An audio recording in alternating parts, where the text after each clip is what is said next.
법인세 세무조정 꼼수로 하는 법. 이번 영상에서는 암기법이라기보다는 한 가지 꼼수를 알려드릴까 합니다. 바로 법인세 세무조정하는 방법입니다. 별로 어려운 것은 아닌데 처음 공부하면 아무래도 자꾸 실수하게 되는 부분이기는 하죠. 그래서 제가 실제로 세무사 시험이나 전산세무 시험에서 사용했던 방법을 하나 소개하려고 합니다. 먼저 세무조정과 소득처분의 정석부터 알려드리겠습니다.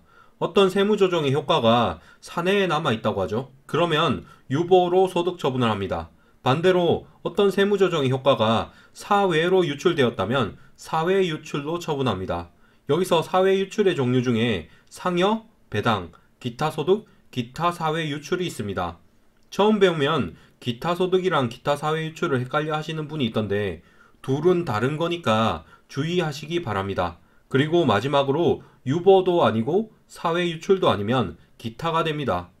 이렇게 알려드리면 아마 이해는 되는데 그래서 어떻게 세무조정을 하라는 건지 헷갈릴 수 있습니다. 그러면 제가 구체적인 꼼수를 하나 알려드리도록 하겠습니다. 제가 추천드리는 방법은 2단계로 세무조정과 소득처분을 하는 것입니다. 먼저 1단계로 자본계정과 연관되어 있는지부터 생각합니다. 그리고 자본계정과 연관되어 있으면 무조건 소득처분 중에 기타가 해당됩니다. 그리고 2단계로 유보인지 사외유출인지 판단합니다. 만약 사외유출이라면 귀속자에 따라서 상여나 배당 등이 될 수 있습니다. 그리고 정말 중요한 것이 바로 IS 계정은 신경 쓰지 않는 것입니다. 정확히는 세무조정의 마지막 단계에서 도저히 모르겠을 때만 신경 쓰면 됩니다. 아마 여기까지 이야기하면 이게 무슨 소리일까 싶으실 건데 구체적으로 예를 들어 드리겠습니다. 이미지와 같이 장부에 쓰여져 있는데 세법상 붕괴처럼 고쳐야 한다고 가정하겠습니다. 일단 장부상 붕괴를 보니까 자본 관련 계정이 없습니다. 현금은 자산이고 공과금은 비용입니다. 그러니까 소득처분이 기타는 아니고 유보 아니면 사외 유출입니다. 여기서는 현금이 사외로 나간 경우니까 상여로 소득처분을 해줍니다. 사외 유출은 무조건 송금 불산입이나 입금 산입으로 세무조정을 합니다. 그러니까 송금 불산입, 공과금 100 상여로 세무조정을 해줍니다. 이제 다음 예를 들어 드리겠습니다. 먼저 회사의 붕괴를 보면 감가상각비와 감가상각 누계액이 있습니다.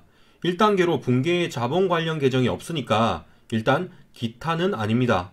2단계로는 유보인지 사외유출인지 판단합니다.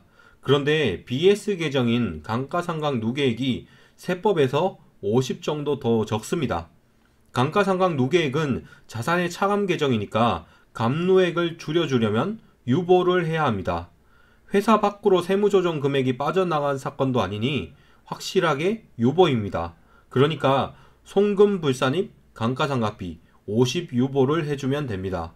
이제 조금 어려운 세무조정을 해보겠습니다. 장부에서는 이미지처럼 붕괴를 했는데 세법에서는 아예 인정을 해주지 않습니다. 이런 경우라도 아까 알려드린 꼼수 방법을 적용합니다. 1단계로 먼저 자본 관련 계정이 있는지부터 봅니다. 기타 포괄손익이 자본 관련 계정입니다. 그러니까 먼저 기타로 소득처분을 합니다. 그런데 기타 포괄손익을 없애려면 대변의 기타 포괄손익 자리에 수익이 들어오면 됩니다. 그러니까 입금산입 기타 포괄손익 100 기타를 합니다. 이렇게 하면 대변의 기타 포괄손익을 없앴습니다. 그 다음엔 차변의 금융자산 100을 없애줘야 합니다. 일단 금융자산은 자본 계정이 아닙니다. 그러니까 이번엔 기타라는 소득처분이 필요 없습니다. 그리고 사외로 돈이 나간 것도 아니니 사외 유출이 아니고 장부와 세법 간에 순자산 차이가 있으니까 유보로 합니다. 금융자산 100을 줄여줘야 하니까 마이너스 100 유보를 합니다. 그런데 마이너스 유보는 무조건 송금산입이나 입금 불산입과 연결되어야 합니다. 그러니까 송금산입 금융자산 100 마이너스 유보로 세무조정을 해주면 됩니다. 이상으로 영상을 마치겠습니다. 예비 합격자 여러분 시청해주셔서 감사합니다.